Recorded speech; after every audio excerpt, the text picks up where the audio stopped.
Morning में हम लोगों ने नाइट्रेट के बारे में डिस्कशन की थी, नाइट्रेट आयंस के लैब टेस्ट डिस्कस किए थे।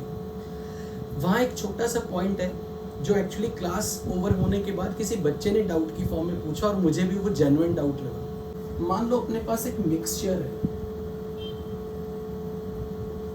इसमें नाइट्राइट भी है और नाइट्रेट भी है। Nitrite can react with dilute H2SO4 class 1A का रेडिकल, बट हमें पता है कि डाइल्यूट जो भी क्लास 1A के रेडिकल्स हैं, अगर हमने कंसंट्रेटेड H2SO4 डाला तो वो रिस्पॉन्ड करेंगे। वो अलग बात है कि प्रैक्टिकली हम पहले डाइल्यूट के साथ रिएक्शन करते हैं, फिर कंसंट्रेटेड के साथ करते हैं। बट जो नाइट्राइट है, अगर मान लो मेरे पास मिक्सचर है नाइट्राइट और नाइट्रेट का, और किसी ने यहाँ पर कंसंट्रेटेड सल्फ्यूरिक एसिड डाल दिया,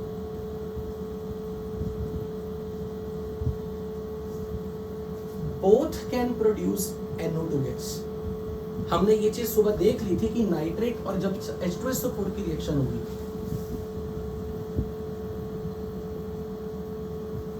तो it will play the role of acid, और अगर ये एसिड का रोल प्ले करेगा it will lose H+, it will gain H+।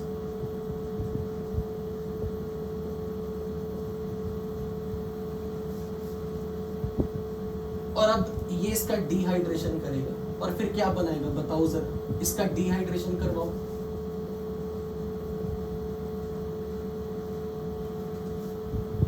H2SO4 से रिलीज होने वाला H+ जब इसकी डिहाइड्रेशन करेगा, फाइनली जो भी बनेगा वो क्या बन के निकलेगा? NO2 gas. NO2 gas finally जाएगी, सो हमें रेडिश ब्राउन कलर की गैस रिलीज होकर मिलेगी। अगर यही नाइट्राइट आयन होता, नाइट्राइट आयन H2SO4 के साथ, मैंने कंसंट्रेटेड H2SO4 डाला, ये भी H+ इसे देगा, ये भी HNO2 बनेगा। इससे कौन सी गैस रिलीज होती है जब इसकी डिहाइड्रेशन होगी?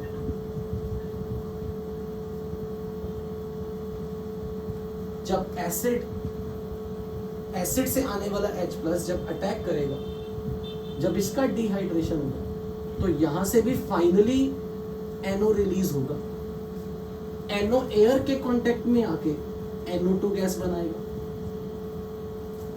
तो क्वेश्चन ये है कि इस मिक्सचर से जब NO2 रिलीज होगी और आपने कंसंट्रेटेड H2SO4 डाला, आप तो यही समझोगे ना कि नाइट्रेट है, आपको नाइट्राइट का तो पता ही नहीं लगा।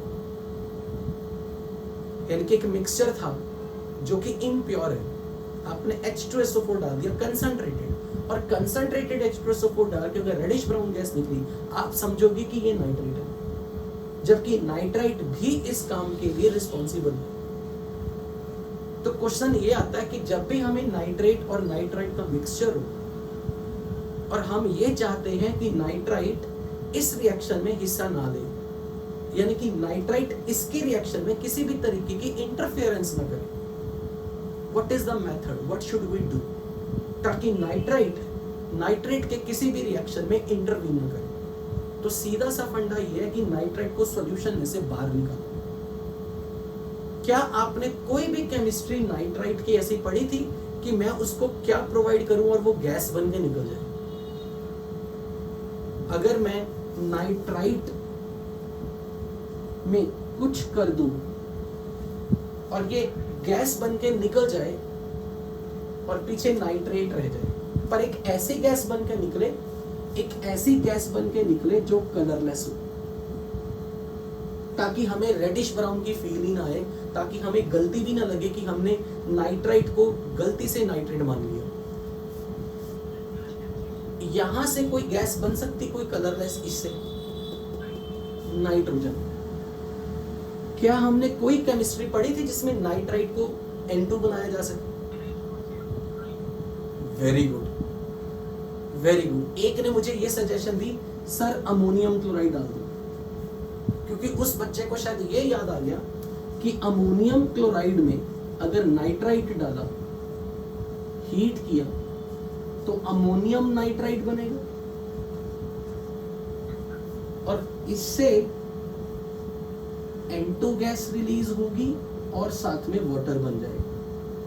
ये सोचा बिल्कुल ठीक है, पर प्रॉब्लम ये कि मैं इसका खतरा नहीं ले सकता अमोनियम क्लोराइड का, क्योंकि अमोनियम क्लोराइड, क्योंकि मेरे मिक्सचर में नाइट्रेट है, तो नाइट्रेट के साथ रिएक्ट करके ये अमोनियम नाइट्रेट बनाएगा, और अगर आपने इसे हीट किया N2 गैस, तो ये भी चली जाएगी, N2O बन जाएगा ये तो। पर मुझे तो नाइट्रेट को बचा के रखना। मैं चाहता हूं कि कुछ ऐसा डालो जो सिर्फ इससे रिएक्ट करे, इससे रिएक्शन ही ना करे। इसलिए जिसने ये सोचा ये बहुत अच्छा सोचा था, पर प्रॉब्लम ये कि अगर ये नाइट्रेट भी बैठा हुआ मिक्सचर में, तो दे विल रिएक्ट टुगेदर और N2O बन जाएगा, और हमारा नाइट्रेट बचेगा ही नहीं जिसको मुझे डिटेक्ट करना है। So I want something to add which selectively add N with NO2 minus to produce N2 gas. बताओ कोई तरीका? वेरी गुड, शाबाश। किसी ने बोला अमीन ग्रुप डाल दो, क्योंकि हमने पढ़ा था कि अगर नाइट्राइड ग्रुप है और इसको कहीं ऑर्गेनिक ग्रुप कुछ ऐसा मिल गया, तो ये मिल के नाइट्रोजन गैस निकल जाएगी,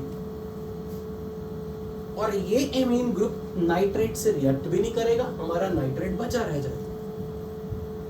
इसलिए what is advised in the lab कि अगर आपके पास मिक्सचर में नाइट्राइट और नाइट्रेट दोनों हैं, तो पहले इस मिक्सचर में सल्फामिक एसिड ऐड कर दो। What is sulphamic acid? This is sulphamic acid. Sulphamic acid में NH2 ग्रुप है। हम यूरिया डाल देते हैं, थायो यूरिया डाल देते हैं, किया था वो टेस्ट यूरिया वाला, थायो यूरिया वाला, जिसमें NH2 ग्रुप था, और वो नाइट्राइट के साथ अंडर एसिडिक कंडीशंस तो ऑलरेडी हैं, तो ये दोनों मिलके, नाइट्राइट और NH2 मिलके नाइट्रोजन गैस बना के रिलीज हो जाएगी।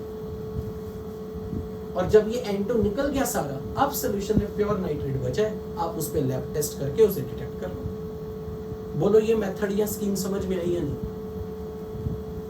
कि अगर हमारे पास मिक्सचर में नाइट्राइट और नाइट्रेट है और आपने कंसंट्रेटेड H2SO4 डाल दिया, तो नाइट्राइट से भी NO2 बनेगा और नाइट्रेट से भी NO2 गैस बनेगी। इसलिए NO2 के जब वेपर्स निकलेंगे, तो आप ये कंफर्म नहीं कर पाओगे कि वो नाइट्रेट के कारण है या नाइट्रेट के कारण है। यानी कि हमारा नाइट्राइट नाइट्रेट के टेस्ट में इंटरफेयर कर रहा है, और अगर आप ये चाहते हो कि ये इंटरफेयर ना करे, तो पहले कुछ ऐसी चीजें डालो जो नाइट्राइट के साथ सिलेक्टिवली रिएक्ट करे, और वो सिलेक्टिवली रिएक्शन करने वाला कोई एजेंट है जिसमें NH2 ग्रुप हो, क्योंकि एमीन वाले ग्रुप NO2 माइनस के साथ मिलके N2 गैस बना के इसे निकाल देंगे, और ये जब नाइट्रोजन गैस बन के निकल गई, वो तो कलरलेस है, तो पीछे हमारे सोल्यूशन में नाइट्रेट रह जाएगा। अब हम उसके ऊपर ब्राउन रिंग टेस्ट परफॉर्म करके अपना कन्फर्मेशन कर सकते हैं। Is that point clear to everybody? Is this point clear? Any doubt? So अब मैं इसको प्रॉपर वे में लिखवा रहा हूं। क्या सिल्वर क्यों ना ऐड करें? ओके, क्वेश्चन ये कि अगर आपने सिल्वर डाला तो वो पीपीटी बन जाएंगे, तो अगर आपने पीपीटी डाली, नहीं, क्वेश्चन ये कि आपको पीपीटी बन गए, वो एक तरीका सही है कि पीपीटी बन गए, पर ये भी आप सही मान रहे हो कि भी सिल्वर नाइट्रेट बनेगा, वो तो सॉल्युबल है, पीपीटी बनेंगे, आपको पता लग जाएगा। पर क्वेश्चन ये है कि सिल्वर के साथ अगर व्हाइट पीपीटी आ रहे, वो अकेला NO2 के नहीं होते, क्या पता आप AgCl मान लो, क्या पता एसीटेट, सिल्वर एसीटेट होता, सिल्वर एसीटेट के साथ वो भी व्हाइट पीपीटी आते हैं। व्हाइट पीपीटी तो किसी के भी हो सकते हैं। तो क्वेश्चन ये कि हम ये गलती कर बैठेंगे कि हम नाइट्राइट को डिटेक्ट करने लग जाएंगे, फिर कभी हेलाइड का टेस्ट करेंगे, कुछ और करेंगे। तो अगर मुझे सिंपल मिक्सचर ऑफ नाइट्राइट और नाइट्रेट है और ब्राउन रिंग टेस्ट परफॉर्म करना हो किसी में, तो मैं उसे एडवाइस करूंगा कि पहले सल्फामिक एसिड डाल लो, ताकि अगर आपका सैंपल थीन प्योर है नाइट्राइट में, तो वो पहले नाइट्राइट N2 गैस बन के चला जाए, और फिर पीछे बचे हुए सोल्यूशन में आप आगे से टेस्ट परफॉर्म करो।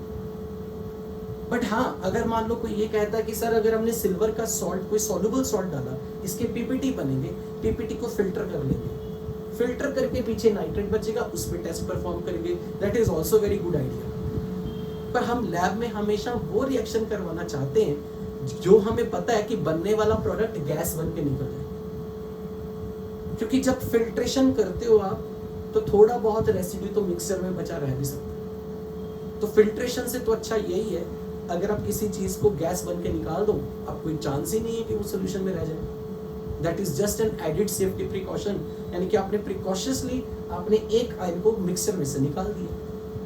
Is that clear? Is this point clear to everybody? Okay, so अब मैं इसको प्रॉपर स्कीम वाइज लिखा रहा हूं।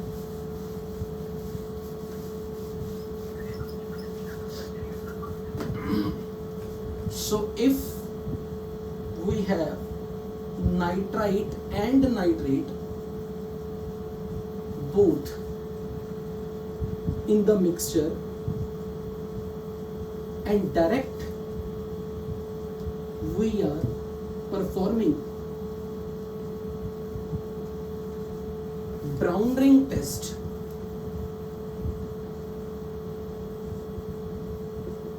by adding concentrated H2SO4 and FeSO4, we cannot confirm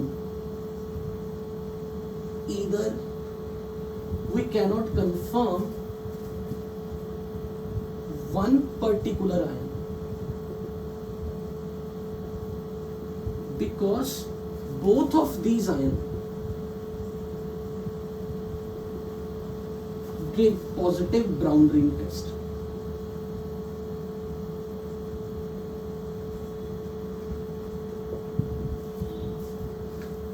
So it is advised to heat the mixture with H2SO4 and sulfamic acid.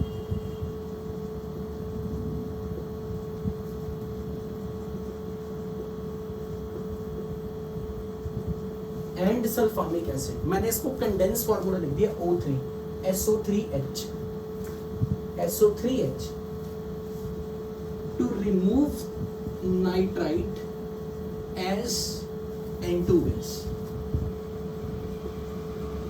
and nitrate left behind unreacted and can be confirmed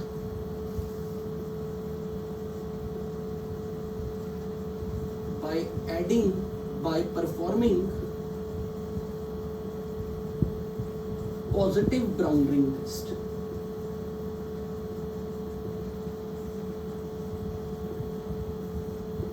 Positive brown ring test.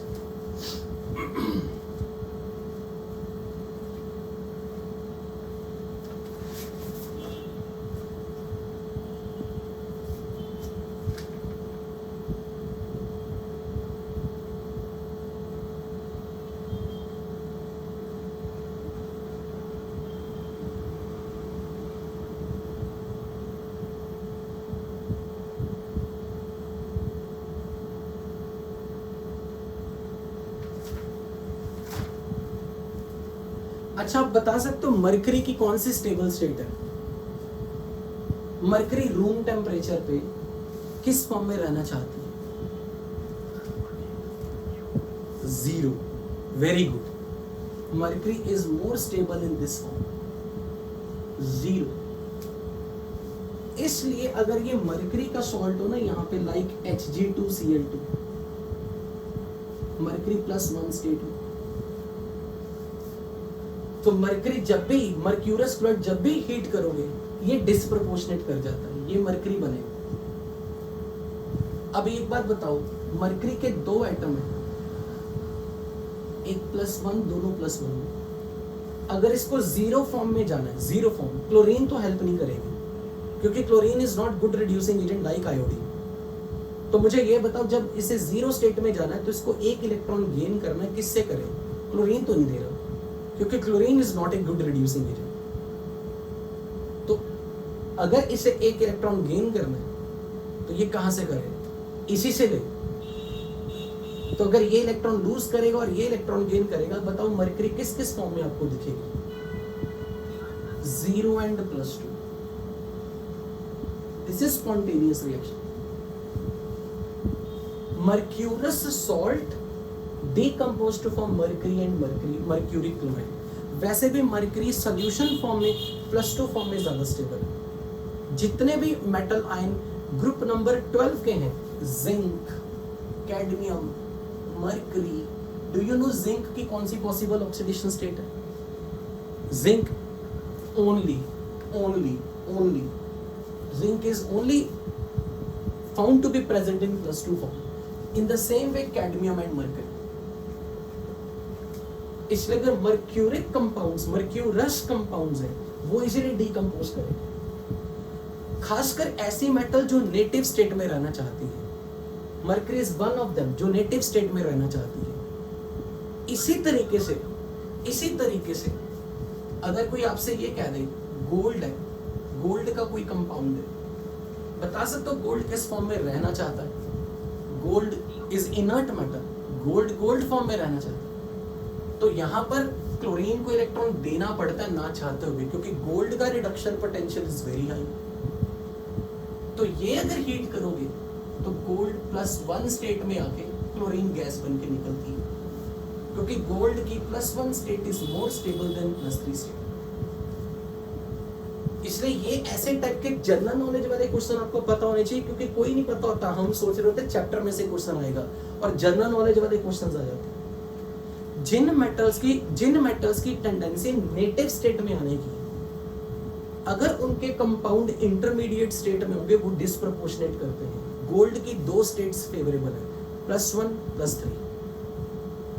इसलिए +3 से वो +1 में आए, क्योंकि जो gold है ये finally आपको सोच रहे हो ना, अगर हम ये सोचें ये AU फॉर्म में आ जाए, नहीं होता, क्योंकि क्लोरीन बैठी है ना, क्लोरीन नहीं उसे बिल्कुल 0 स्टेट में आने देगी, क्योंकि जब तक क्लोरीन बैठा है, क्लोरीन उसे यहाँ छोड़ा नहीं मर्करी को। मर्करी आना चाहता था नेटिव फॉर्म में।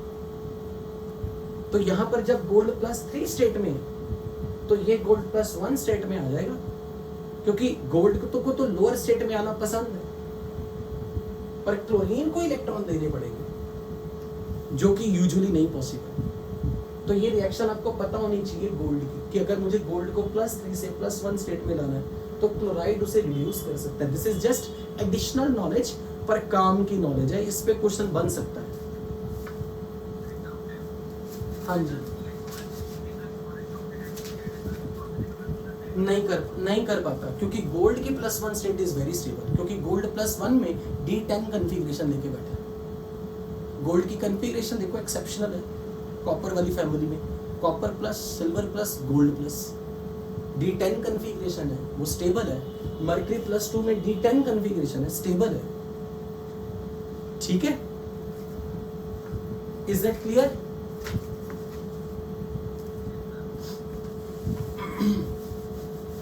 अच्छा, इसके अलावा एक और चीज मुझे बतानी थी, जो खासकर जेई मेंस में नहीं, आई थिंक जब कभी बहुत पहले जेई मेंस AI-EEE के नाम से होता था, तब ये क्वेश्चन पूछा गया था। मैं आपको क्वेश्चन की फॉर्म में पूछ रहा हूं, which of the following can give positive chromyl chloride test?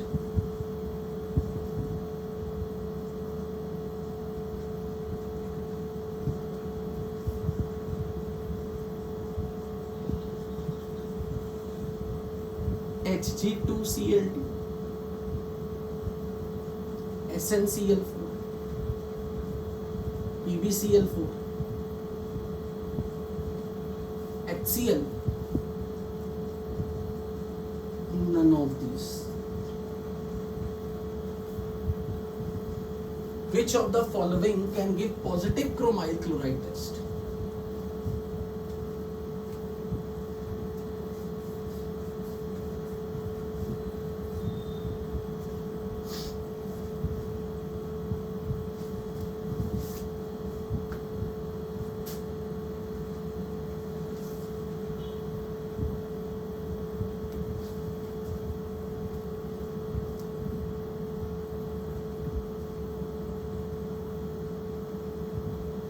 Exact ये क्वेश्चन नहीं था, बट कुछ इसी से मिलता जुलता था। मैं एग्जैक्ट क्वेश्चन रिवील नहीं करना चाह रहा हूँ क्योंकि वो अपनी शीट में है, और जब आप शीट में करोगे आपको ये क्वेश्चन याद आ जाएगा।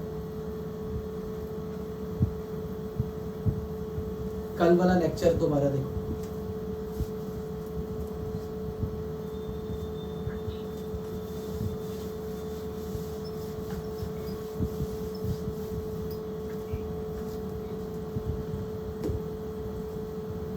क्या सारे क्लोराइड क्रोमाइल क्लोराइड टेस्ट देते थे क्या? कल कुछ पढ़ा था? जो क्लोराइड्स इनसॉल्युबल होंगे या जिनमें कौन सा कैरेक्टर ज्यादा होगा? जिनमें कोवलेंट कैरेक्टर ज्यादा होगा, दे डू नॉट आयनाइज। और जो आयनाइज इजीली नहीं करेगा वो Cl माइनस जनरेट नहीं करेगा। जो Cl माइनस नहीं जनरेट करेगा तो वो क्रोमाइल क्लोराइड टेस्ट नहीं दे पाएगा। यानी कि जो आयनाइज करके कंप्लीटली आयनाइज कर जाए, Cl माइनस दे दे, वो क्रोमाइल क्लोराइड टेस्ट पॉजिटिव दे देगा।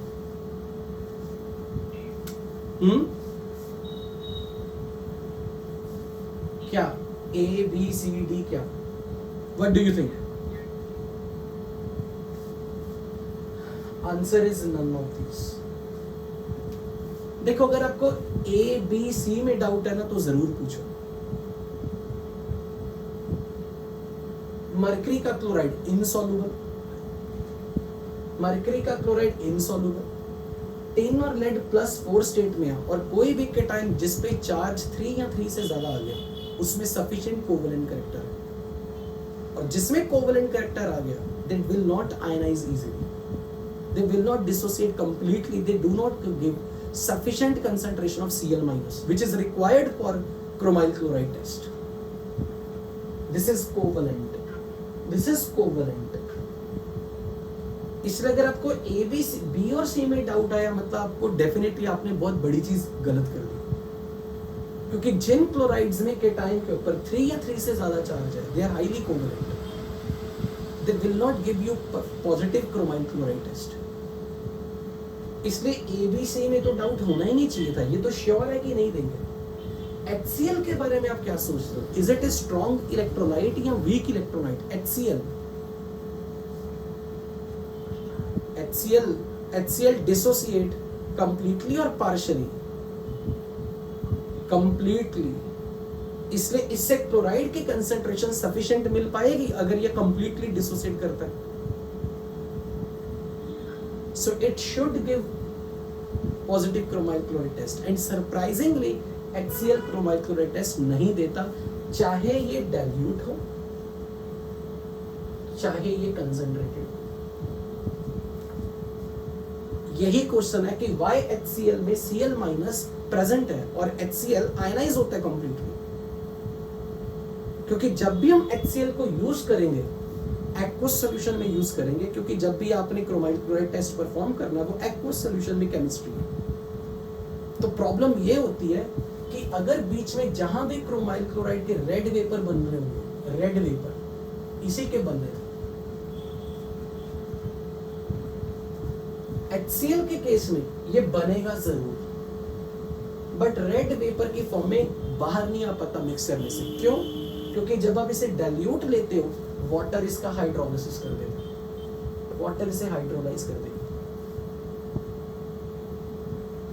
तो वाटर जैसे इसे हाइड्रोलाइज करेगा, दिस रेड वेपर्स वाला मटेरियल वाटर में डिसॉल्व होके क्रोमिक एसिड बना देगा।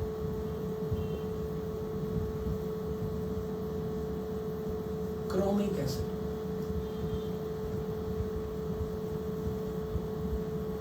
it hydrolyzes because आपने dilute लिया है, water is in excess, तो water will dissolve it, so we don't get the red vapor of chromyl chloride in spite of कि ये बनता है क्लोराइड के कारण।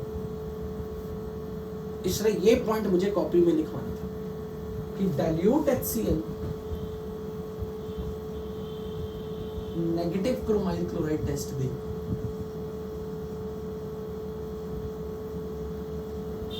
because water will hydrolyze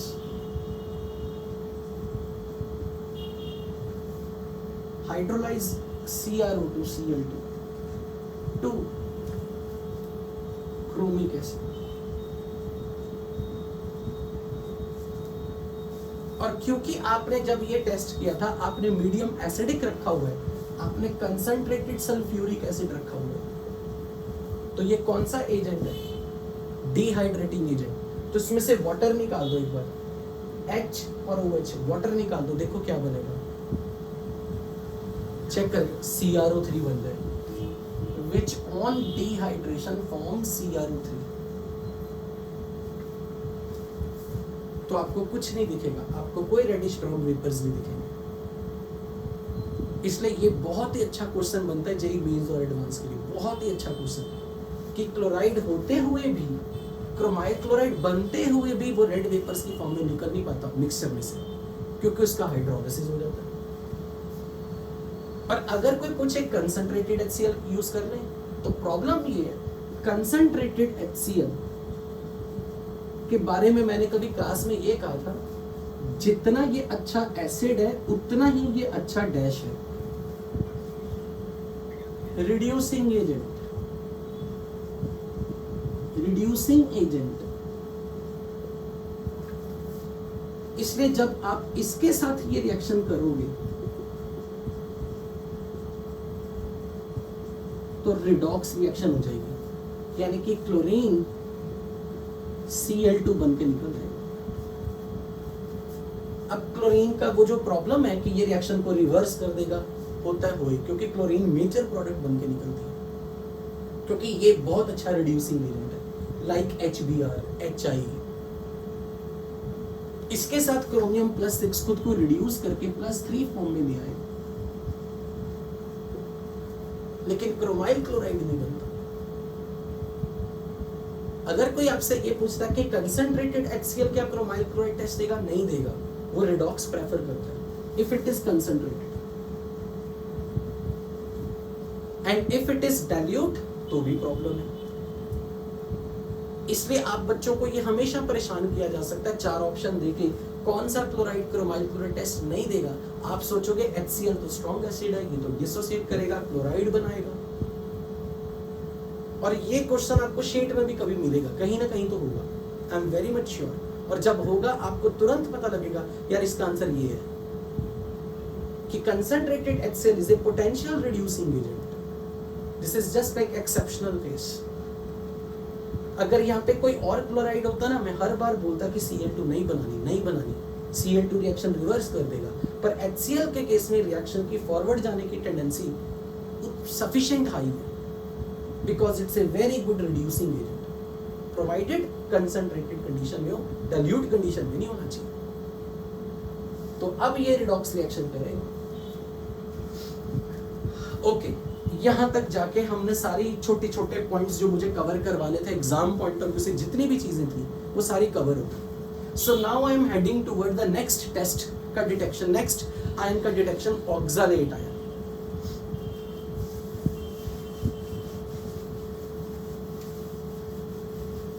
oxalate ion के बारे में मुझे पहले तो वो पेज खोल के दिखाओ, रिएक्शन वाला पेज, उसमें चेक करके बताओ जब भी रिडॉक्स रिएक्शन होगी, रिडॉक्स रिएक्शन, तो ऑक्सलेट किस में कन्वर्ट होता है?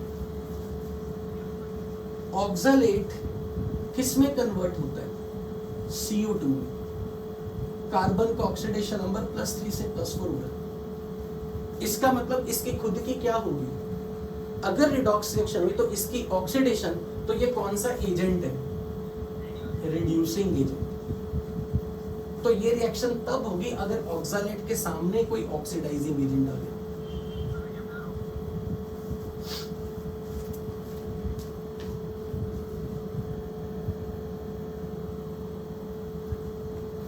अगर ऑक्सलेट के सामने कोई ऑक्सीडाइजिंग एजेंट आ गया तो गैस बन के निकलेगा। तो पहले मैं ऑक्सलेट के लैब टेस्ट नहीं देने लगा, पहले मैं आपको मेन काम सिखाने लगा हूं जो यूजुअली एस ब्लॉक में भी सिखाया जाता है और आने वाले टाइम में ब्लॉक केमिस्ट्री में भी यूज होगा।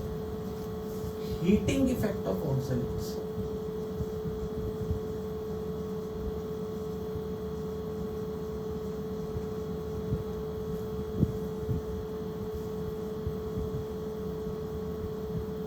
और ये आई थिंक जेई 2018 या 17 में ये क्वेश्चन आया था यहाँ से।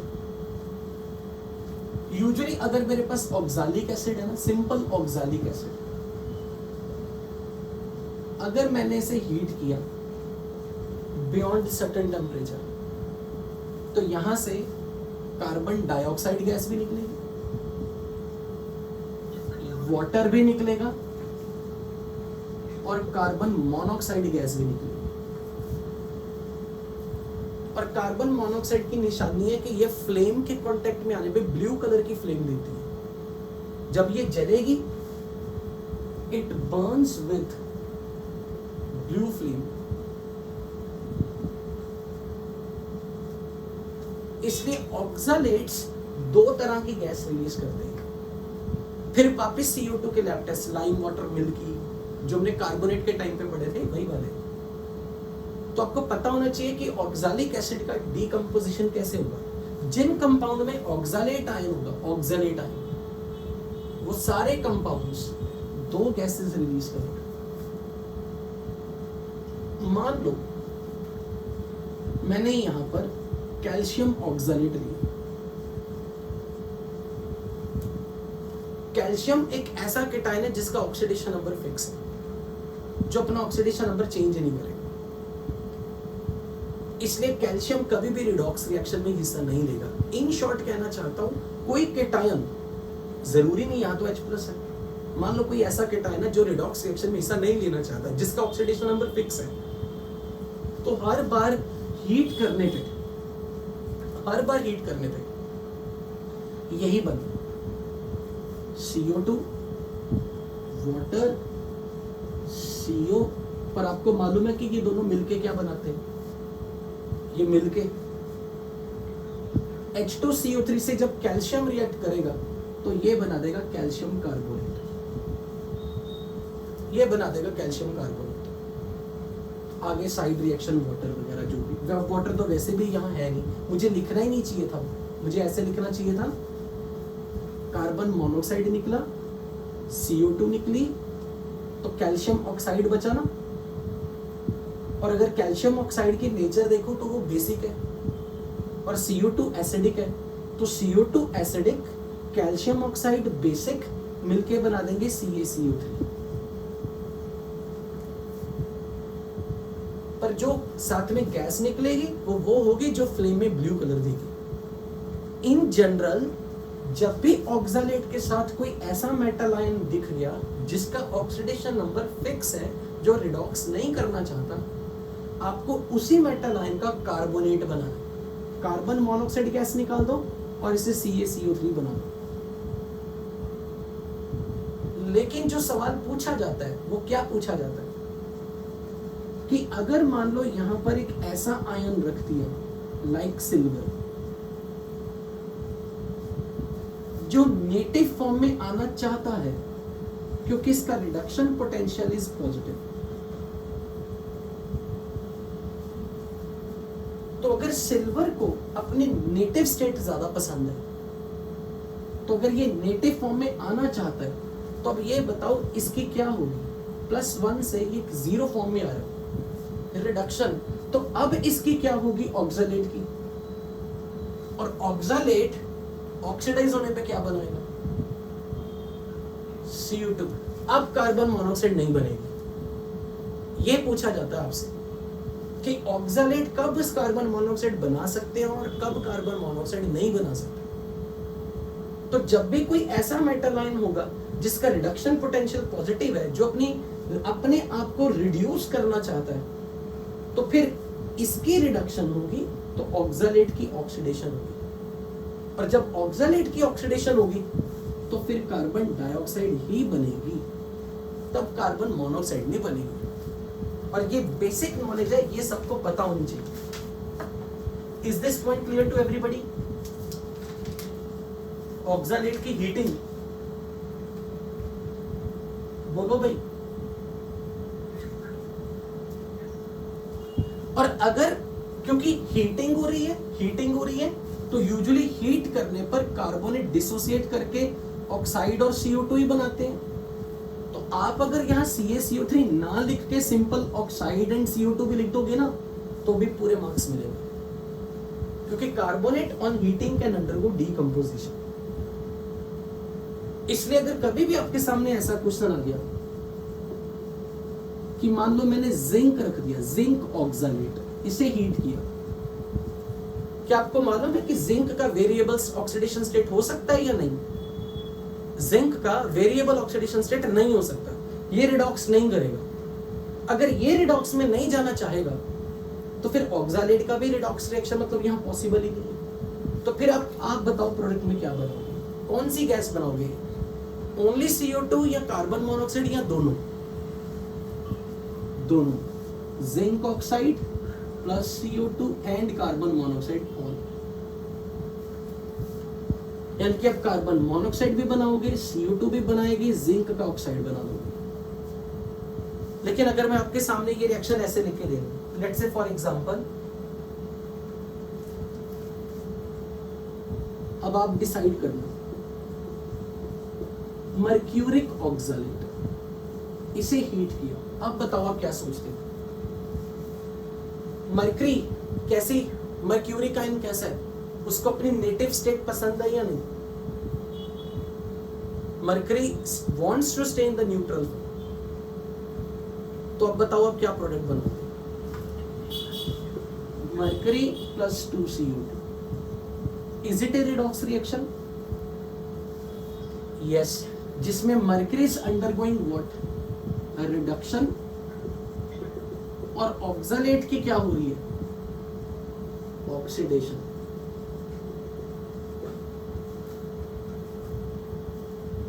Is that clear? अगर कोई मेरे से ये पूछेगा ना, सर ऑक्सलेट आयन का से CO2 कैसे बनता है, CO2 कैसे बनता है, तो ये देखो कैसे बन रहा है, क्यों बन रहा है। यहां पर मान लो ऑक्सीजन पे नेगेटिव चार्ज है, मतलब मैंने आपको जो कहा था ना कि रिएक्शन वाला पेज के सारे रिएक्शन के एग्जांपल एक्सप्लेनेशन धीरे धीरे दूंगा, तो मैं आज उस चीज का आंसर दे रहा हूं, क्यों ऑक्सलेट की ऑक्सीडेशन से CO2 बनती है। मुझे ऑक्सीडेशन की डेफिनेशन बताओ, लॉस ऑफ इलेक्ट्रॉन या gain of electron? Loss of electron. ये ऑक्सीजन पे नेगेटिव चार्ज है, इस ऑक्सीजन पे नेगेटिव चार्ज है, अगर ये अपना एक इलेक्ट्रॉन लूज कर दे और ये भी एक इलेक्ट्रॉन लूज कर दे, this is losing 1 electron, this is losing 1 electron, total 2 electron lose किए, तो यहां पर एक इलेक्ट्रॉन निकाल दो, एक इलेक्ट्रॉन निकाल दो, अब इस पे क्या चार्ज बचेगा, 0। तो ये ऑक्सलेट है, इसने 2 इलेक्ट्रॉन निकाल दिए ऑक्सीजन पर, क्या अनपेयर्ड इलेक्ट्रॉन आ गया? बोलो, do you know unpaired electron जब आ गया तो फ्री रेडिकल बनता है। अब ये कार्बन कार्बन बॉन्ड सिमेट्रिकली टूटेगा, सिमेट्रिकली, होमोलिटिकली, तो कार्बन पर भी एक अनपेयर्ड इलेक्ट्रॉन, कार्बन पे भी अनपेयर्ड इलेक्ट्रॉन, तो इसका अनपेयर्ड इसके अनपेयर्ड मिलके क्या बना देंगे, इसका अनपेयर्ड और इसका अनपेयर्ड मिलके क्या बना देंगे, बॉन्ड। तो चेक करो क्या CO2 बनेगा। तो अब ये चीज रटने वाली नहीं है कि ऑक्सलेट से CO2 कैसे बनती है, क्योंकि ऑक्सलेट इलेक्ट्रॉन लूज करेगा कब, जब इसे ऑक्सीडाइज हो। तो यहां पर सिल्वर प्लस जो था वो न्यूट्रल फॉर्म में आना चाहता है, तो ये सिल्वर प्लस इससे इलेक्ट्रॉन ले रहा था, ये सिल्वर प्लस इससे इलेक्ट्रॉन ले रहा है, इसलिए इससे CO2 को बनना पड़ा, नहीं तो कार्बन मोनोऑक्साइड बनती। तो क्या अब ये जब आप इसे हीट करोगे, क्या ब्लू फ्लेम में जलने वाली गैस बनेगी या नहीं बनेगी? नहीं बनेगी।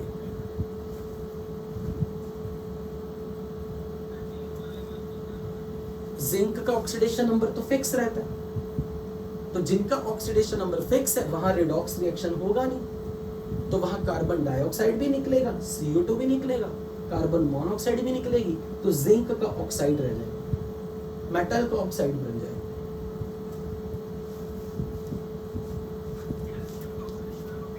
फिक्स है, हमेशा फिक्स है।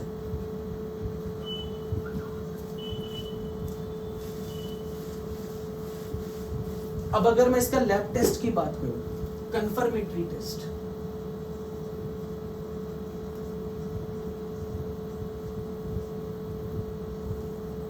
तो अब मैं आपसे कुछ क्वेश्चन पूछ रहा हूं, आपने मुझे बताना है true false. Is this reaction possible? KMnO4 purple colour plus sodium oxalate जिसका डिटेक्शन करना मीडियम एसिडिक. क्या मैं बोल सकता हूं ऑक्सैलेट कंपाउंड्स को परमैंगनेट के साथ हीट करोगे यूजिंग कंसंट्रेटेड सल्फ्यूरिक एसिड तो इसका कलर डिस्चार्ज हो जाएगा? इज इट पॉसिबल और नॉट? ऑक्सैलेट रिडॉक्स रिएक्शन में अगर हिस्सा लेगा तो ये CO2 बनेगा. तो ये कौन सा एजेंट है? ये रिड्यूसिंग एजेंट. यहां मैंगनीज अपनी कौन सी स्टेट में है? हाईएस्ट या लोएस्ट? हाईएस्ट या lowest? This is an highest state, so it's powerful oxidising agent.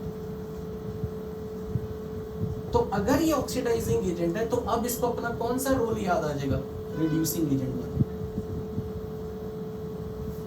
तो अगर किसी सॉल्ट में ऑक्सैलेट है और उसमें मैंने KMnO4 डाल दिया एसिडिक मीडियम में, क्या KMnO4 का कलर डिस्चार्ज होगा? यस, क्योंकि मैंगनीज +2 स्टेट में आ जाएगा, K पॉजिटिव वैसे ही रह जाएगा, ऑक्सैलेट CO2 बन जाएगा, सोडियम वैसे का वैसा और वाटर. अब आप बताओ इनको क्या करना? क्या दूं? सल्फेट. तो प्रोडक्ट में क्या क्या बनेगा? MnSO4, K2SO4, सोडियम सल्फेट और ऑक्सैलेट गैस बन के निकल जाएगा. So this is confirmatory test. Oxalate salt on heating with oxidizing agent like KMnO4, K2Cr2O7 releases CO2. तो मुझे बताओ अगर मैंने यहां पोटेशियम डाइक्रोमेट लिखा होता तो प्रोडक्ट में आप क्या लिखते हैं? यहाँ पर अगर मैंने K2Cr2O7 रखा होता, मीडियम एसिडिक होता, तो क्रोमियम किस स्टेट में आता? +3 स्टेट में. तो उसका कलर कहां से कहां चेंज होता? पोटेशियम डाइक्रोमेट से अगर क्रोमियम +3 बनता, ऑरेंज रेड टू ग्रीन, तो वो भी लैब टेस्ट होता, क्योंकि ऑक्सैलेट ने इसका कलर चेंज कर दिया. ऑक्सैलेट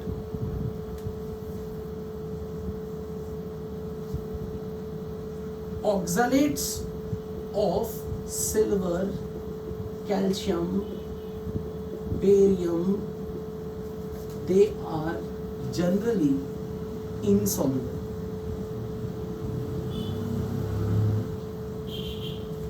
तो अब अगर कोई सॉल्ट है, soluble salt,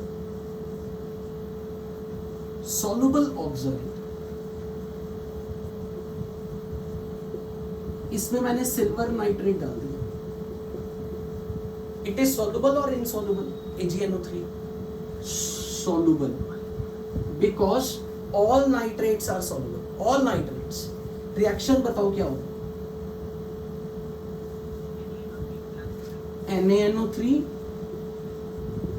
plus silver oxalate का फॉर्मूला बनाओ. ऑक्सैलेट का चार्ज और silver is in +1 state, Ag2 oxalate, so इसके वाइट PPT बनेगा. तो दिस इज सॉल्युबल और इनसे वाइट PPT जो बन रहे हैं, दिस इज कंफर्मेटरी टेस्ट. अब मैं आपसे एक जनरल नॉलेज का क्वेश्चन पूछता हूं. मान लो मुझे इस PPT को डिसॉल्व करना है, मुझे इस PPT को डिसॉल्व करना है, तो मैं आपसे ये पूछना चाह रहा हूं, एग्जैक्ट लैंग्वेज की फॉर्म में पूछता हूं.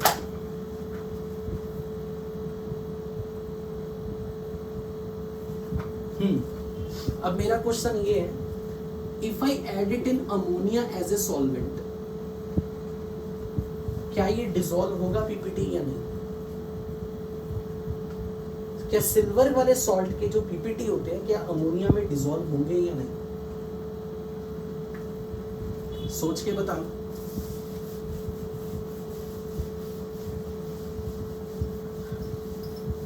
यस और नो, या तो आंसर यस है या नो है। मैं पूछ रहा हूं क्या ये व्हाइट पीपीटी अमोनिया सॉल्वेंट में डिसॉल्व होगा या नहीं होगा? क्या ये डाइल्यूट नाइट्रिक एसिड में डिसॉल्व होगा या नहीं होगा? क्या ये केसीएन में डिसॉल्व होगा या नहीं होगा? क्या ये हाइपो में डिसॉल्व होगा या नहीं होगा? एक्चुअली मैं कुछ रिवाइज करवा रहा हूं, मैंने इसलिए ये 4-5 क्वेश्चन 4 क्वेश्चन एक साथ रख दिए।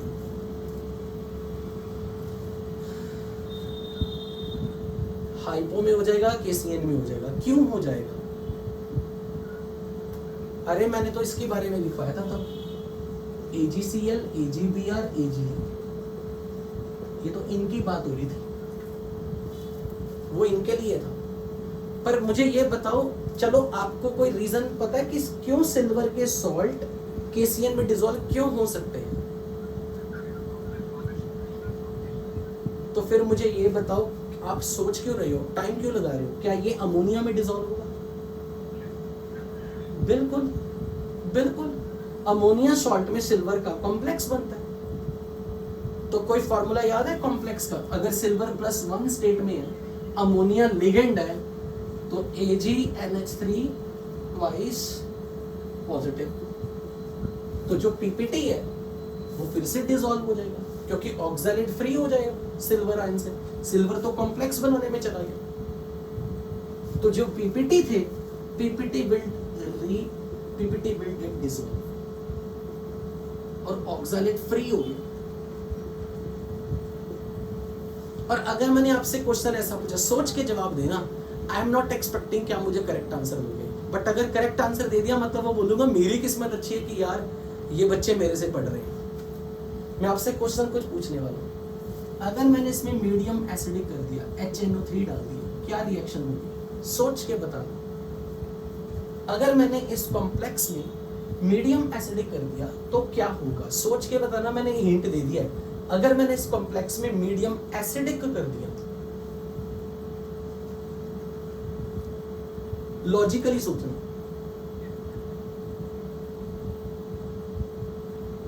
आप बस ये बताओ क्या बनेगा?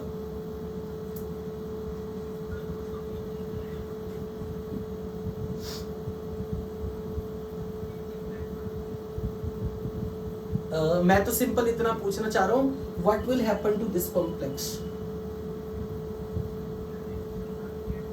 किसी ने कहा कि KCl मतलब किसी ने कहा कॉम्प्लेक्स टूट जाएगा। क्यों? मैं रीजन पूछना चाह रहा हूं।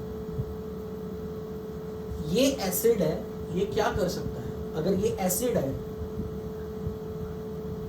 तो वो कौन गेन कर सकता है? NH3, yes it's a base. तो NH3 H+ गेन करेगा, ये तो अमोनियम बन के निकल जाएगा। सिल्वर का नाइट्रेट बना, इज इट सॉल्युबल? इनसॉल्युबल। तो ये पानी में डिसोसिएटेड फॉर्म में या एसोसिएटेड फॉर्म में? फिर से सिल्वर फ्री हो गया, फिर से ऑक्सैलेट मिलेगा, व्हाइट पीपीटी वापस आ जाएगी। यानी कि पहले पीपीटी बनेंगे, अगर मैंने अमोनिया पास की पीपीटी घुल जाएंगे। क्यों? क्योंकि आपने सिल्वर को ऑक्सैलेट से अलग कर दिया। अब कॉम्प्लेक्स में जब एसिड डाला, सिल्वर फिर से फ्री हो जाएगा क्योंकि ये तो वाटर सॉल्युबल है, ये तो आयंस की फॉर्म में रहेगा। बनने वाला सिल्वर प्लस फिर से ऑक्सैलेट पकड़ेगा, पीपीटी रीअपीयर होगी। बोलो समझ आई या नहीं आई? तो बेसिकली मैं अब ये लिखवाना चाह रहा हूं यहां पे, silver salt if you add ammonia, PPT dissolve.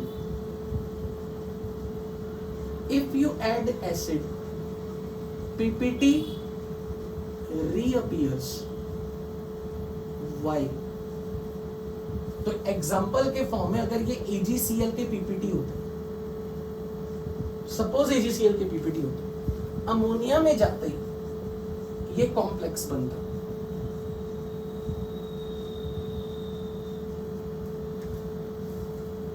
तो जो Cl कोवलेंट मॉलिक्यूल में था अब वो आयन बन चुका है, तो वो पानी में डिसॉल्व फॉर्म में।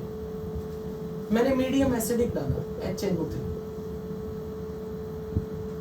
तो इसका H प्लस फिर से अमोनिया को निकाल देगा, अमोनियम बन गया। तो अमोनियम बन गया अब, लेकिन Ag will now combine with Cl to form AgCl के PPT बैक। नहीं, AgNO3 नहीं, अमोनियम नाइट्रेट, अमोनियम नाइट्रेट बनेगा। बोलो ये केमिस्ट्री समझ में आई या नहीं आई? हाँ जी पूछो ना, क्या डाउट है?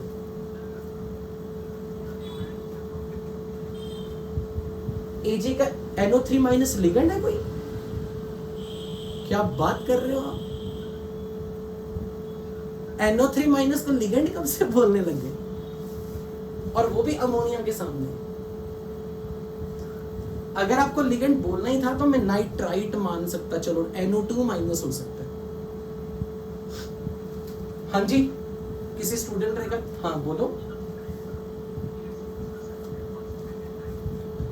देखो अब प्रॉब्लम फिर से आएगी, अगर आपने डाइल्यूट HCl दिया तो भी AgCl की PPT बन जाएगी।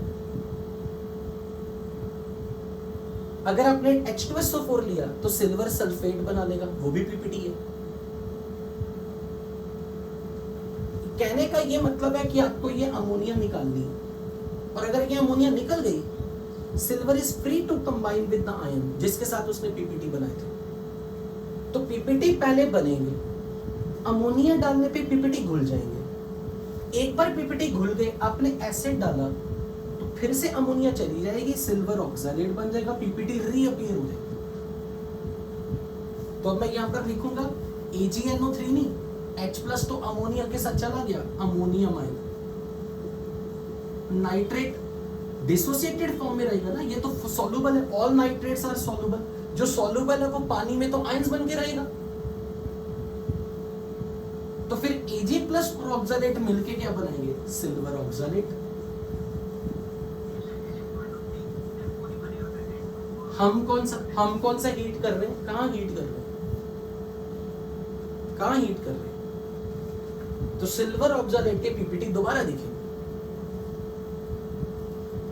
डाइल्यूट नाइट्रिक एसिड में आप बताओ क्या होगा अगर मैं इसके PPT को अगर मैं आपसे पूछूं आप क्या एक्सपेक्ट करते हो, क्या रिएक्शन होनी चाहिए? HNO3 का कौन सा हिस्सा ऑक्सलेट के पास आए, इसका कौन सा हिस्सा सिल्वर के साथ आए? बताओ। AgNO3, अब AgNO3 सॉल्युबल है या इनसॉल्युबल है? सॉल्युबल है। और H प्लस जब इनको मिल गया ये क्या बना लेंगे? ऑक्सैलिक एसिड, वो भी सॉल्युबल है, तो PPT रीडिसॉल्व हो जाएंगे।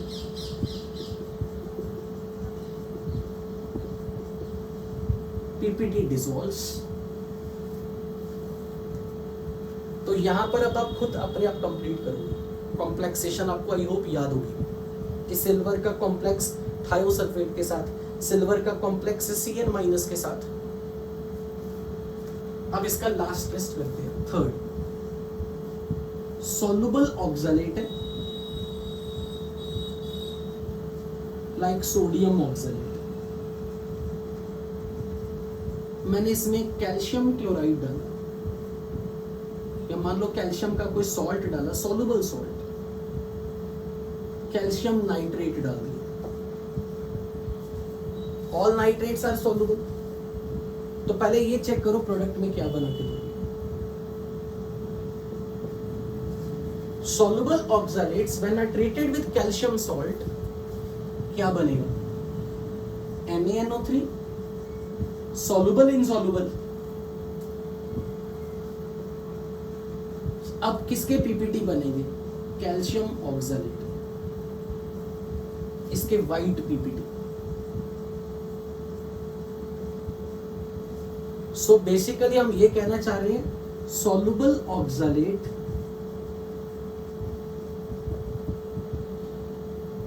on reaction with soluble salt of silver plus or calcium 2 plus form insoluble oxalate as white PPT.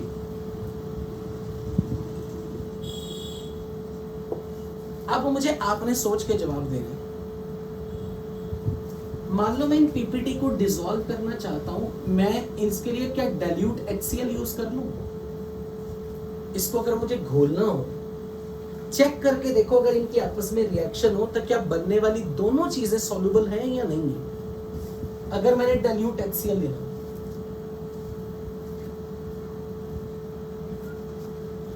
अरे डाइल्यूट HCl रिड्यूसिंग एजेंट होता है क्या? डाइल्यूट एसिड क्या रोल प्ले करता है? एसिड। तो मुझे ये बताओ, डाइल्यूट HCl अगर मैंने लिया तो व्हाट इज एक्सपेक्टेड कि क्या हो, क्या बने? ऑक्सैलिक एसिड और calcium chloride.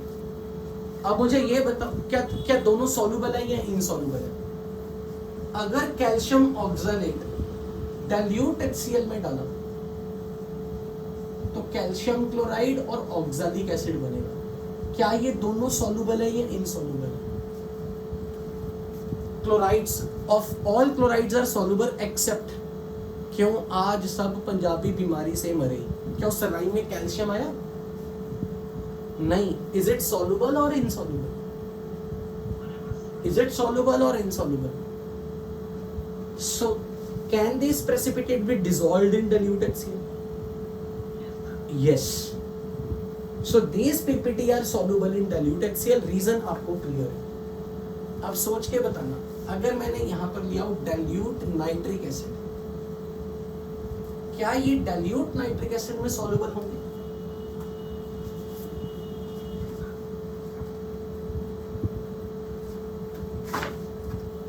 Dilute nitric acid में क्या बनेगा? कैल्शियम का नाइट्रेट, कैल्शियम का नाइट्रेट, ऑक्सैलिक एसिड का oxalic acid, both are soluble और इनसॉल्युबल? सॉल्युबल। Precipitates dissolves. अच्छा, अब मैं आपसे पूछ रहा हूं, क्या मैंने अगर डाइल्यूट H2SO4 लिया, ये पीपीटी है, क्या क्लियर सॉल्यूशन बनेगा? पीपीटी फुली डिसॉल्व होंगे? वेरी गुड, नहीं होंगे। क्यों नहीं होंगे? क्योंकि कैल्शियम का सल्फेट बनेगा, और सल्फेट्स में हमने पढ़ा था कैल्शियम, स्ट्रोंशियम, बेरियम के सल्फेट्स इनसॉल्युबल है। तो आपको फिर से पीपीटी मिलेगी, वो भी वाइट होगी। वाइट पीपी से वाइट पीपीटी की कोई कलर चेंज नहीं हुआ, कोई ऑब्जर्वेशन नहीं आई। इसलिए इनको कभी भी टेस्ट जब करते हैं तो इन्हीं दो एसिड में घोल के टेस्ट किया जाता है, डाइल्यूट H2SO4 नहीं लिया जाता, क्योंकि डाइल्यूट H2SO4 में इनका कुछ नहीं होता, और अगर हो भी जाता तो कोई फायदा ही नहीं होता, वाइट पीपीटी के वाइट पीपीटी रहता। तो अगर आपसे कोई पूछे कि आप इसको डिसॉल्व कर रहे हो तो आप कौन सा एसिड यूज करोगे, डाइल्यूट HCl और dilute HNO3 is preferred to dissolve this PPT. समझ में आई ये चीज? Is that clear to everyone?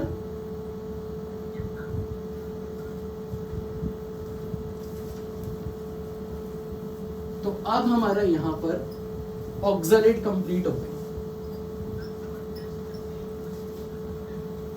Actually oxalate के ना हमारे सिलेबस में वैसे है नहीं कंफर्मेटरी टेस्ट, अगर आप अपनी शीट देखोगे आपको मिलेगा नहीं। ये तो मैंने एडिशनल बता दिया, ऐसे तो लिमिट नहीं है, बहुत सारे टेस्ट हैं, तो मैंने बस लिमिटेड टेस्ट ही बताए जो रेयरली कोई पूछ सकता है। अब हम लास्ट में आ रहे हैं बोरेट, टेस्ट ऑफ बोरेट।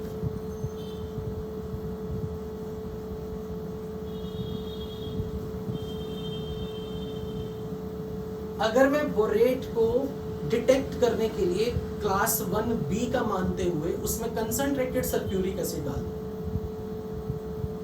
तो अगर आपने इसमें किसी सॉल्युबल बोरेट में, और यूजुअली बोरेट सॉल्युबल है, यूजुअली सॉल्युबल है बोरेट्स, अगर सॉल्युबल बोरेट में कंसंट्रेटेड सल्फ्यूरिक एसिड डाला, आप बता सकते हो क्या बनेगा प्रोडक्ट में? बोरॉन का, पहले तो ये बताओ बोरॉन का ऑक्सीडेशन नंबर क्या चेंज हो सकता है? बोरॉन का ऑक्सीडेशन नंबर यहाँ क्या है? +3। क्या बोरॉन का ऑक्सीडेशन नंबर चेंज हो सकता है? No never. इसलिए ये अपना कौन सा रोल नहीं प्ले कर सकता, ये ऑक्सीडाइजिंग एजेंट अब नहीं बिहेव करेगा। It can not play the role of oxidising agent, so it will have to play only role of acid. So it will lose H plus, it will gain H plus.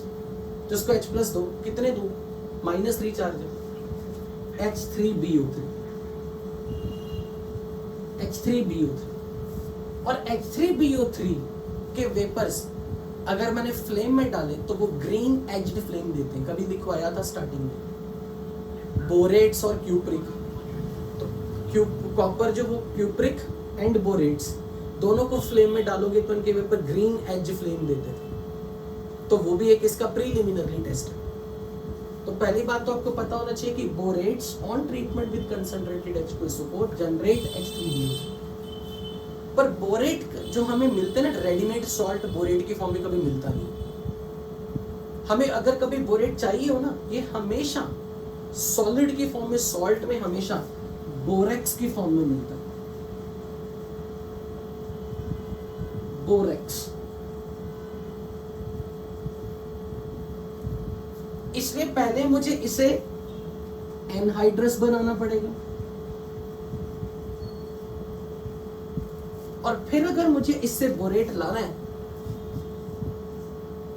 तो मैं इसमें sulphuric acid डाल दूंगा in presence of water, या HCl डाल दूंगा in presence of water.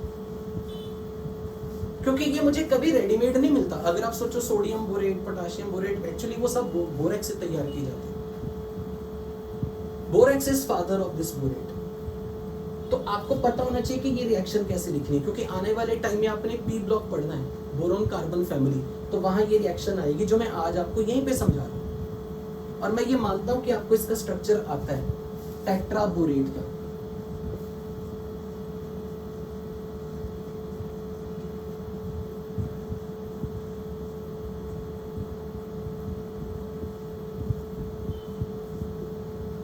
Check करो, B4 oxygen 1 2 3 4 5 6 7 और 7 में से ओनली 2 ऑक्सीजन पे -1 तो ये टेट्राबोरेट आयन।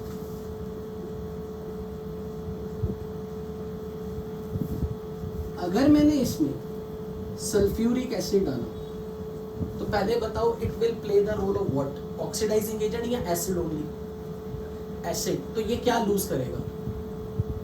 H plus. तो ये H प्लस ये गेन करेगा, तो ये बनेगा कुछ ऐसा।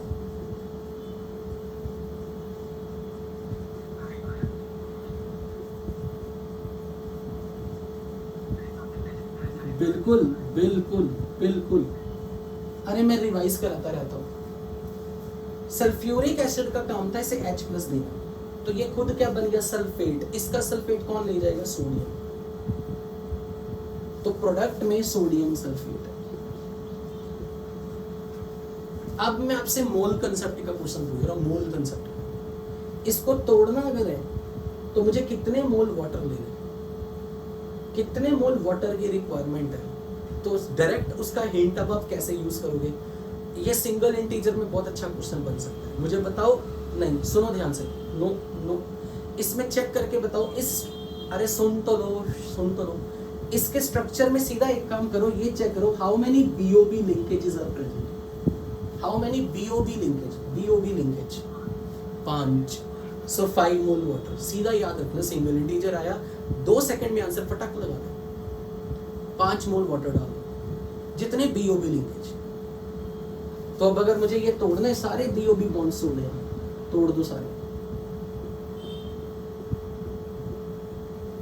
तो जब हाइड्रोलिसिस कर रहे हैं, एक्चुअल में हम इसके हाइड्रोलिसिस ऐसे कर रहे हैं, जरा ये ध्यान से देखना। मान लो कि ये एक BOB लिंकेज है, तो मैं बोल रहा हूं एक हाइड्रोलिसिस यहां से कर दो। एक BOB बॉन्ड में 1 मोल वाटर डाला, तो चेक करो ऑक्सीजन वाटर से क्या लेगा और बोरॉन वाटर से क्या लेगा। Boron is less electronegative, oxygen is more electronegative. Oxygen negative, boron positive. इसे H और इसे OH। अब ये BOB लिंकेज है, इसे तोड़ दो, तो ऑक्सीजन को क्या मिलेगा, H, इसे OH। अब ये BOB लिंकेज है, इसे तोड़ दो, तो इसे H, इसे OH। अब ये BOB लिंकेज है, इसे तोड़ो। तो जब आप BOB लिंकेज तोड़ रहे हो ना, बेसिकली एक BO बॉन्ड ब्रेक करो, इसलिए 5 मोल वाटर लेने पड़ रहे हैं। तो जब आप इसे पूरा तोड़ दोगे, बनाओ फाइनली क्या बनेगा। चलो अब आप खुद बताओ, जब आपने ये तोड़ देनी है सारे बॉन्ड्स, तो जब आप एक BOB लिंकेज ब्रेक करोगे, फाइनली बोरॉन आपको किस फॉर्म में मिलेगा। चेक करके देखो, तोड़ो, तोड़ के देखो, इसे H दो, इसे OH दो, फिर यहां से तोड़ो, इसे H दो, इसे OH दो, फिर यहां से तोड़ो, इसे H दो, इसे OH दो। चेक करो कि आपको H3BO3 मिलेगा।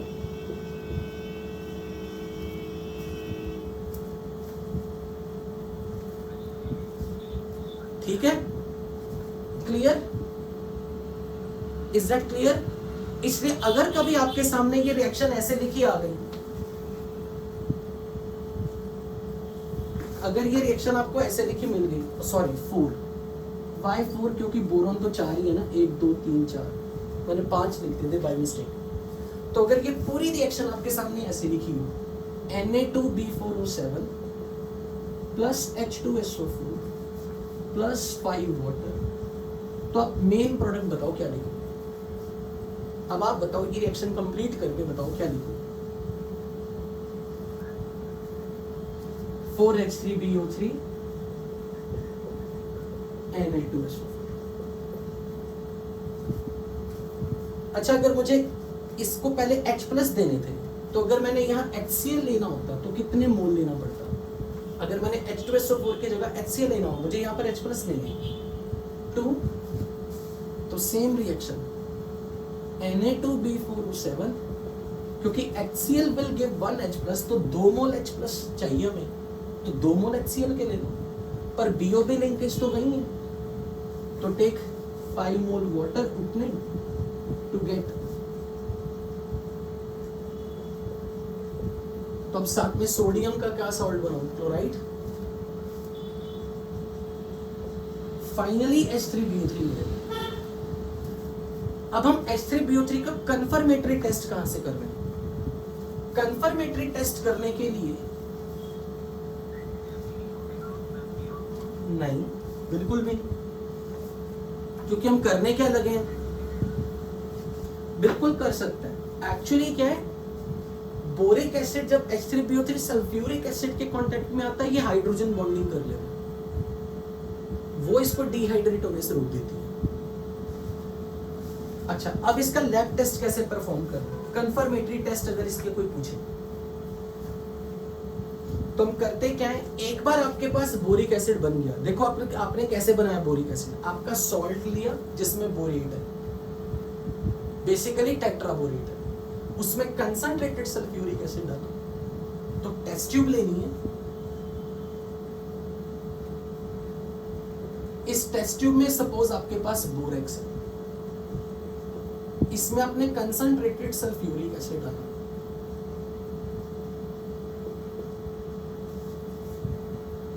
सॉल्यूशन बन गया, ये चीज बन गई आपके पास H3BO3। अब इसमें आपने इसमें मिथेनॉल डालना या अल्कोहल डाल दी, इथेनॉल, मिथेनॉल, तो यहां से फ्यूम्स निकलेंगे। निकलने वाले फ्यूम्स को अगर आपने फ्लेम के कांटेक्ट में लाए, तो फ्लेम का आउटर एज ग्रीन कलर का बनेगा।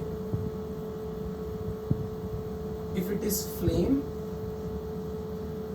तो इसके आउटर एज में ग्रीन कलर फ्लेम बनेगी।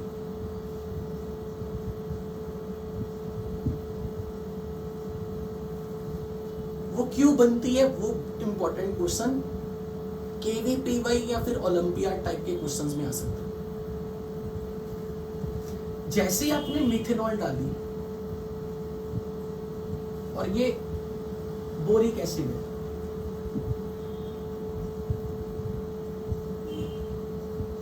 so I'm taking 3 mole methanol, ये बिल्कुल वही रिएक्शन होगी जो ऑर्गेनिक में आप पढ़ते हो। Carboxylic acid with alcohol, ester बनता है। कार्बोक्सिलिक एसिड का OH और अल्कोहल का H। सेम चीज यहां पर ये कार्बोक्सिलिक एसिड की तरह ट्रीट करो इसे, तो मिथेनॉल का H और OH, और क्योंकि 3 है इसलिए मैं 3:1 रेशो में रिएक्शन करवा रहा हूं, बैलेंस करने के लिए लिखा। तो प्रोडक्ट में बताओ क्या आएगा, जब इसका H इसका OH वाटर बन के जाएगा तो बोरोन के साथ यहाँ कौन सा ग्रुप आ जाएगा, मिथॉक्सी, मिथॉक्सी, यहाँ OMe, OMe और OMe। तो इनमें से वाटर निकल रहा है ना, अब ये अपना रोल प्ले कर रहा है डिहाइड्रेटिंग एजेंट। तो जब इनके आपस में रिएक्शन हो रही है, ये डिहाइड्रेटिंग एजेंट का रोल प्ले करेगा। इसलिए यहां पर इसको बोलते हैं ट्राइमिथाइल बोरेट। अच्छा मुझे ये बताओ, इनकी रिएक्शन से प्रोडक्ट क्या बनता है, acid plus alcohol, acid plus alcohol under acidic conditions produces what, ester, जिसको आपने बोला दिस ग्रुप। ये ऑर्गेनिक वाला एस्टर, इसको बोलते हैं इनऑर्गेनिक एस्टर। एग्जैक्टली इसके ग्रीन कलर के फ्यूम्स निकलते हैं, फ्लेम में ये जलता है तो ग्रीन कलर देता है। इसलिए कोई हैरानी नहीं अगर आपको कभी सीबीएसई के बोर्ड एग्जाम में ये रिएक्शन ऐसे पूछी जाए, सेम रिएक्शन ऐसे पूछी है, ethanol when treated with H3BO3 heated using sulfuric acid, तो आपने सेम रिएक्शन करनी है, बोरिक एसिड का स्ट्रक्चर एक्सपैंड कर लेना, तो इसका H और OH वाटर बन के निकले। बताओ क्या बनेगा प्रोडक्ट, खुद लिखो। और क्योंकि 3 OH है तो 3 मोल। बताओ प्रोडक्ट में क्या लिखोगे, try ethyl borate.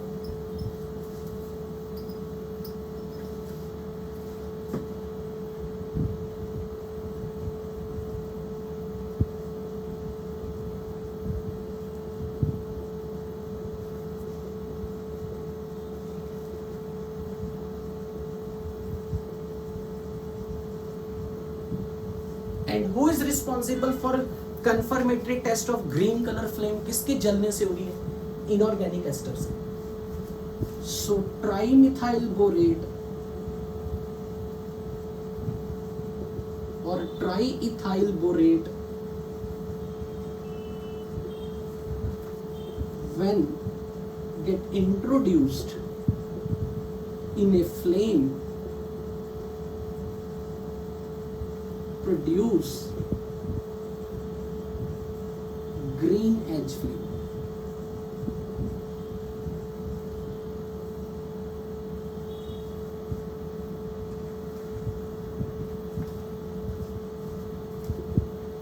This is confirmatory test of borate.